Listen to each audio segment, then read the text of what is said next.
Hello students, welcome back to Guruji Uttarakhandi. तो दोस्तों, आगे बढ़ने से पहले मैं आप लोगों को ये बता देता हूँ कि अगर आप यूके SSSC की प्रयोगशाला सहायक की तैयारी कर रहे हैं तो यहाँ पर मैं आप लोगों को पढ़ा रहा हूँ फिज़िक्स, जनरल साइंस के हमारे टॉपिक्स चल रहे हैं। और अगर आप कंप्लीट इस कोर्स को परचेज़ करना चाहते हैं तो आपको वेदाशी लर्निंग ऐप डाउनलोड करनी पड़ेगी। जो भी अगर आपकी क्वेरीज़ हैं उनको स्क्रीन पे जो आप नंबर है वो दिख रहा है, उस पर कॉन्टैक्ट करके आप अपनी क्वेरीज़ को सॉल्व कर सकते हैं।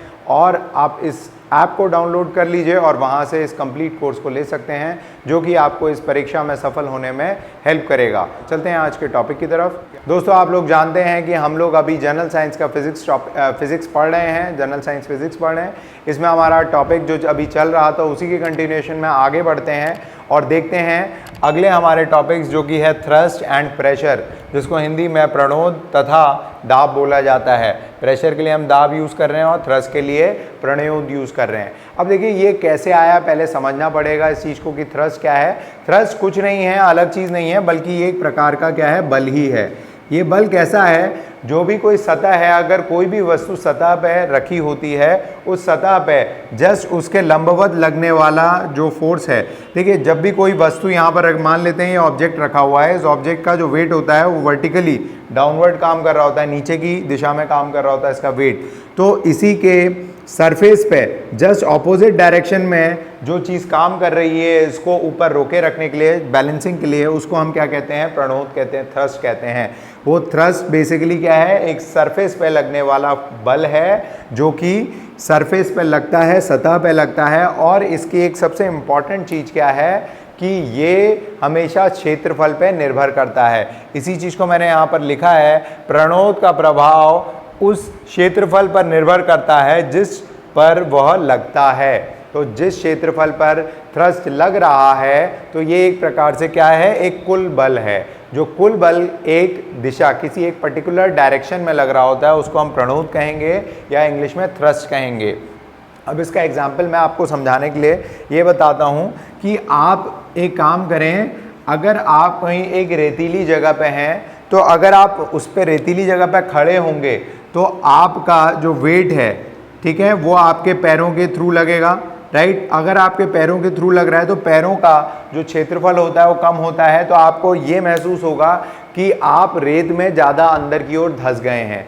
लेकिन अगर आप उसी रेत पे लेट जाएं, मतलब आप उस पर लाई डाउन हो जाएं, यहाँ पर ये रेतीली जगह है, तो अगर आप इसमें स्टैंडिंग पोजीशन पे हैं तो आप इसमें थोड़ा ज़्यादा अंदर तक जाएंगे। लेकिन अगर आप इस पर लेटे हैं तो आप इसमें कम अंदर की ओर धंसेंगे। ऐसा इसीलिए होता है क्योंकि जैसे ही आप लेटते हैं तो जो सरफेस एरिया होता है, जो क्षेत्रफल होता है, वो बढ़ जाता है। जब क्षेत्रफल हमारा बढ़ जाएगा तो क्या होगा कि जो प्रणोद, जो थ्रस्ट लग रहा है, वो कम हो जाएगा बेसिकली, है ना। तो जो प्रेशर है जो हमारा, अब यहाँ पर एक चीज़ और है, जो रिलेशन है किसका, दाब का और प्रणोद का, वो हमारा इस रिलेशन से दिखाया जाता है। जो रिलेशन मैंने यहाँ पर लिखा हुआ है, वो रिलेशन क्या है, जो दाब है वो किसके बराबर होता है, प्रणोद अपॉन क्षेत्रफल।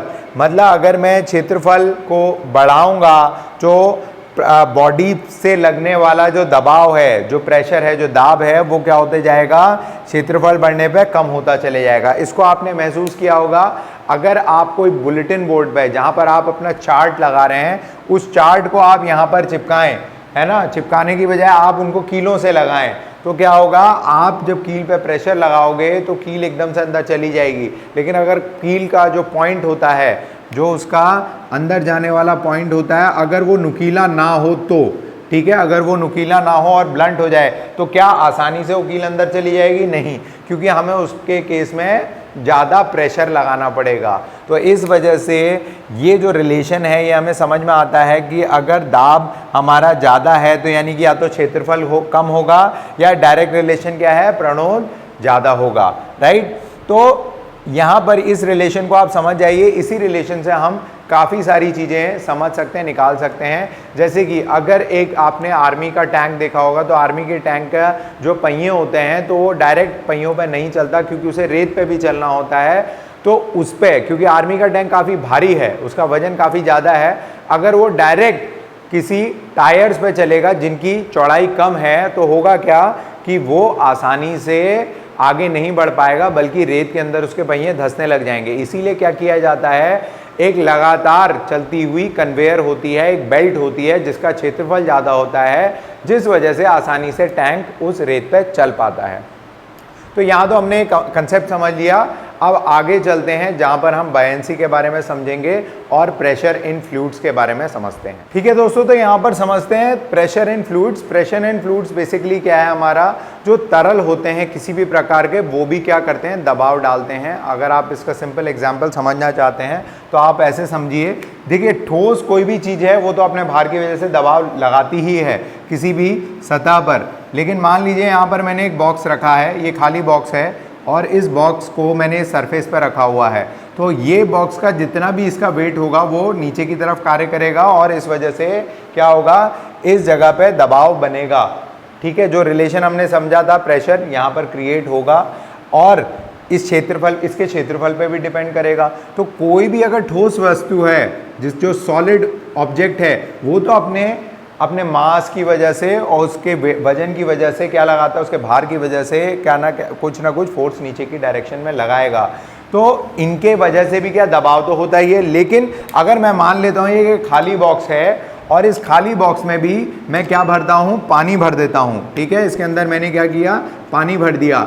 तो इस वजह से पहले अगर ये खाली था तो इस क्षेत्रफल पे कम दबाव पड़ रहा होगा, लेकिन जैसे ही मैं इसमें पानी भर देता हूँ तो क्योंकि पानी का भी अपना भार है, राइट, तो पानी के अपने भार होने की वजह से क्या होगा, इस पूरे के पूरे बॉक्स की वजह से नीचे प्रेशर लगने लग जाएगा। तो यानी कि तरलों से भी क्या होता है, दबाव होता है। तो तरल जैसे जैसे आप जैसे पानी की गहराई के अंदर जाते चले जाते हैं तो आपके ऊपर जितना पानी है उस पानी से एक दबाव आपके ऊपर लगने लग जाएगा, क्योंकि उस पानी का कुछ भार होता है। तो जैसे कि ठोस वस्तुओं के भार होने की वजह से उसकी वजह से एक सरफेस पे, एक सतह पे दबाव महसूस होता है, इसी प्रकार पानी भी अगर किसी जगह पर रखा हुआ है तो उसके अपने भार की वजह से भी क्या होता है, वो एक दबाव लगाता है, ऑब्जेक्ट पे दबाव लगाता है। ठीक है, या किसी वस्तु पर दबाव लगाता है। चलते हैं अगले टॉपिक को समझते हैं। ठीक है स्टूडेंट्स, आगे समझते हैं बायंसी। बायंसी बहुत ही इंपॉर्टेंट फिनोमेना है जिसको समझना बहुत ज़रूरी है और इसको आप अपनी डेली लाइफ में भी देखते होंगे। इसको हिंदी में हमारा उत्प्लावकता भी कहते हैं। ये बेसिकली कुछ नहीं है, ये एक अपथ्रस्ट है या फिर एक रिएक्टिव फोर्स है, जो कि कोई भी तरल पदार्थ के अंदर अगर कोई मास को, उसको सॉलिड मास को अगर हम रखें या उसको डुबाने की कोशिश करें तो एक वो अपोजिट डायरेक्शन में, जैसे मैं अगर आपने घर में भी अगर आप ये एक्सपेरिमेंट को करें कि आप एक खाली बोतल लें और उस खाली बोतल को पानी के से भरी एक बाल्टी के अंदर डुबाने की कोशिश करें, तो आपने देखा होगा आप बॉटल को अंदर डालने की कोशिश करते हैं, लेकिन वापस क्या होता है, आपको एक फोर्स महसूस, एक बल महसूस होता है जो एक रिवर्स डायरेक्शन में है, आपके हाथ की ओर एक बल महसूस आपको होता है। तो बेसिकली ये बायंसी उत्प्लावकता की वजह से ही है। बेसिकली यहाँ पर आप ध्यान दोगे, अगर आपने कभी स्विमिंग करी है तो आपने इस चीज़ को ऑब्जर्व किया होगा कि आप जब भी स्विमिंग पूल के अंदर जाते हैं तो आपको काफ़ी भार अपना कम लगने लगता है, और जैसे ही काफ़ी देर स्विमिंग करने के बाद किसी तालाब से अगर आप निकल के बाहर आते हैं तो आपको क्या होता है, आपको महसूस होता है कि काफ़ी वजन नीचे की तरफ लग रहा है। वो सिर्फ इस वजह से है क्योंकि बायंसी बेसिकली क्या होता है, जो तरल होते हैं या जो पानी है वो एक रिवर्स डायरेक्शन में एक थ्रस्ट लगाता है, मतलब अपवर्ड डायरेक्शन में हमारा वजन नीचे की तरफ काम कर रहा है। अगर मैं मान लेता हूँ ये एक जगह है जहाँ पर पानी भरा हुआ है और यहाँ पर कोई व्यक्ति है, वो व्यक्ति क्या है, इस पे खड़ा है। ठीक है, मान लेते हैं ये इस प्लेटफॉर्म पे खड़ा है, तो ये जो पानी है इसको हमेशा अपवर्ड डायरेक्शन में क्या लगाएगा, एक थ्रस्ट लगाएगा, अपथ्रस्ट लगाएगा। इस फिनोमिना को, जो ये प्रवृत्ति होती है जल की या पानी की या किसी तरल की, कि वो ऑपोजिट डायरेक्शन में इस मास को ग्रेविटी के, देखिए इसका जो वजन होगा वो तो नीचे की तरफ लगेगा, लेकिन इस वजन के ऑपोजिट डायरेक्शन में जो एक फोर्स लग रही होती है उसको हम बायंट फोर्स कहते हैं। ये ऐसा बल है जो उत्प्लावकता की वजह से पैदा होता है। तो यहाँ पर ये बायंसी समझने की जरूरत है। और एक चीज़ और ध्यान रखिए, ये रिलेशन हमारा सब जगह लगेगा। अगर आपने देखा होगा कि आप अगर डायरेक्ट स्ट्रेट अगर पानी की ओर जाएं तो आप नीचे की तरफ जाने लगते हैं, क्योंकि ये जो बायेंट फोर्स है ऊपर की तरफ लगने वाली, इसको क्षेत्रफल बहुत कम मिला है, आपकी बॉडी का कुछ पोर्शन को ही ये क्या करती है, ऊपर की तरफ धकेलती है। लेकिन अगर आप ऐसे समतल होकर लेट जाएं, इस तरीके से आप लेट जाएं, राइट, तो आपने देखा होगा आप आसानी से तैर पाते हैं। तो यहां पर ये कंसेप्ट हमें क्लियर हो जाता है कि जैसे ही क्षेत्रफल बढ़ता है तो ये जो आपका थ्रस्ट है, अपथ्रस्ट है, जो बायंसी की वजह से, उत्प्लावकता की वजह से लग रहा है, तो वो क्या हो जाएगा, बढ़ जाएगा, क्योंकि उसे ज़्यादा क्षेत्रफल मिल गया है। यहाँ पर क्षेत्रफल कम मिल रहा है क्योंकि हमारे या तो डायरेक्ट पैर कांटेक्ट में आ रहे हैं, बॉडी के कुछ पोर्शंस कांटेक्ट में आ रहे हैं, जिसका क्षेत्रफल उतना नहीं है। लेकिन अगर हम स्ट्रेट फ्लैट होके लेट जाएं पानी के ऊपर, तो हम ज़्यादा समय तक आसानी से क्या कर पाते हैं, फ्लोट कर पाते हैं, तैर पाते हैं, राइट। तो यहाँ से हमें बायंसी का कंसेप्ट समझ में आ गया। अब आगे चलते हैं अगले टॉपिक की तरफ। तो दोस्तों अगला टॉपिक हमारा है आर्किमिडीज प्रिंसिपल, जिसे आर्किमिडीज का सिद्धांत भी कहते हैं। देखिए, आर्किमिडीज एक ग्रीक साइंटिस्ट थे जिन्होंने सिद्धांत को बताया, और इन्हीं के नाम पे सिद्धांत है भी। इन्होंने ऑब्जर्वेशन क्या करी थी, जैसे कि मैं एक बीकर में मान लेता हूँ, मैंने क्या लिया है, पानी लिया है, और इसमें मैं किसी एक बॉडी को, एक पिंड को इसके अंदर डुबाता हूँ। तो जैसे कि हमने उपप्लावकता का बल समझा कि बायंट फोर्स जो होती है वो हमेशा अपवर्ड डायरेक्शन में लगती है, तो इन्होंने ये चीज़ निकाली कि ये बल जो लग रहा है ये एक्चुअली कैसे हम इसको कैलकुलेट कर सकते। तो उन्होंने ये चीज़ देखी कि जब किसी बॉडी को किसी तरल पदार्थ के अंदर डुबाया जाता है तो होता क्या है, उसमें एक अपवर्ड थ्रस्ट लगता है। वो हमारा किस वजह से लग रहा है, बायंसी की वजह से लग रहा है, अभी हमने इससे पहले समझा। तो वो अपवर्ड थ्रस्ट क्या होता है, वो अपवर्ड थ्रस्ट वो या फिर ऊपर की ओर लगने वाला बल, उसका जो मैग्नीट्यूड है, उसका जो परिमाण है, वो उतना ही होता है जितना ये डूबती हुई जो ये पिंड है, ये बॉडी है, ये डूबती हुई बॉडी जितना तरल को हटाएगी, उतने तरल का अगर हम भार निकाल लें तो वो भार और जो इस बॉडी पर लगने वाला जो अपवर्ड फोर्स है, जो ऊपर की दिशा में लगने वाला बल है, वो दोनों का मान क्या होता है, बराबर होता है। इसी चीज़ को आर्किमिडीज ने समझा और उन्होंने ये बोला, इंग्लिश में हम समझते हैं when a body is immersed fully और पार्शली। तो यहाँ पर समझने वाली चीज़ है, या तो मैं इस पिंड को पूरा इसमें डुबा दूं या आधा डुबाऊं, या मैं जितना भी डुबाऊं, तो ये जितने इस तरल पदार्थ को या इस पानी को या इस तरल पदार्थ को, जितना इस लिक्विड को ये हटाएगा, है ना, जितनी ये जगह लेगा तो उतना ही लिक्विड ये हटाएगा। जब जितना लिक्विड हटाएगा उतने लिक्विड का अगर हम भार निकाल लें तो वो उस बल के बराबर होगा जो बल ये तरल इस पिंड के ऊपर की दिशा में लगा रहा है। तो when a body is immersed fully और partially in a fluid, it experiences an upward force that is equal to the weight of the fluid displaced by it। तो यानी कि अगर कोई बॉडी को, कोई वस्तु को मैं पूर्ण रूप से या आंशिक रूप से किसी तरल के अंदर डुबाता हूं, तो ये जो वस्तु है ये ऊपर की दिशा में एक बल को महसूस करेगी, एक्सपीरियंस करेगी, जो कि बराबर होगा उस पानी के भार के जो कि इस बॉडी ने, इस वस्तु ने हटाया है अपनी जगह बनाने के लिए उस तरल के अंदर, राइट। तो आई होप आप लोगों को ये आर्किमिडीज का प्रिंसिपल यहाँ पर समझ में आया होगा। तो यहाँ पर मैंने आपको एग्जाम्पल से भी समझाया। चलते हैं अगले टॉपिक की तरफ, जो कि है रिलेटिव डेंसिटी।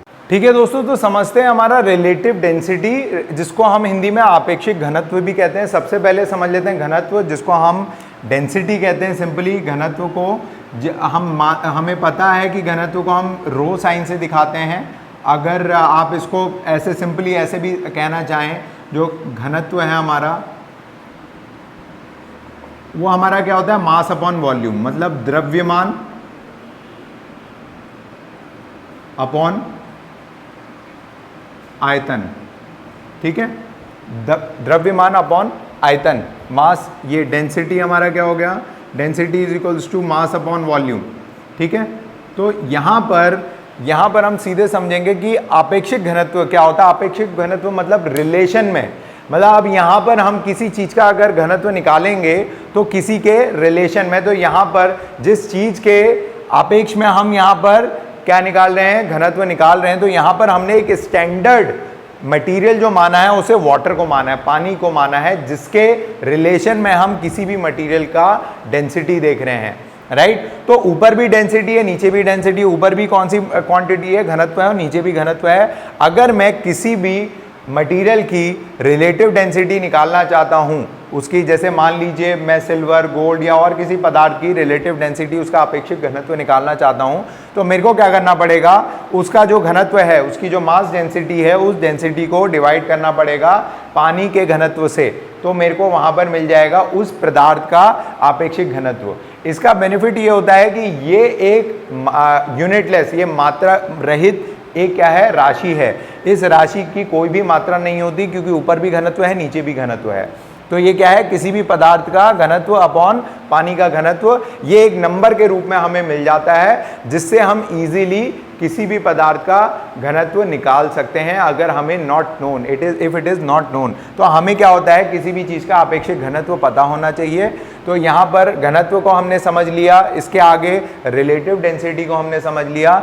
इसका यूजेज बस आपको यहाँ पर बस फॉर्मूला याद रखना है, क्योंकि डायरेक्ट फॉर्मूला भी आ सकता है या फॉर्मूले से रिलेटेड कोई न्यूमेरिकल आ सकता है कि इस पदार्थ का अपेक्षित घनत्व कैलकुलेट करिए। और इसमें आपका क्वेश्चन इस तरीके का भी बन सकता है कि अपेक्षित घनत्व का क्या मात्रा क्या है। तो यहाँ पर ये मात्रा रहित है, ठीक है, इसकी कोई मात्रा नहीं है, यूनिटलेस क्वांटिटी है या यूनिटलेस राशि है। तो यहाँ तक आप लोगों को रिलेटिव डेंसिटी भी समझ में आ गया होगा। अब इससे रिलेटेड न्यूमेरिकल्स और एमसीक्यूज हम अगले लेक्चर में करने वाले हैं, जहाँ पर मैं आपको जितने अभी तक हमने टॉपिक ग्रेविटेशन, गुरुत्वाकर्षण से मैं कवर किए हैं, वहाँ पर मैं आप लोगों को इससे रिलेटेड न्यूमेरिकल्स और एमसीक्यूज कराऊंगा। तो मिलते हैं अगले लेक्चर में। Thank you very much.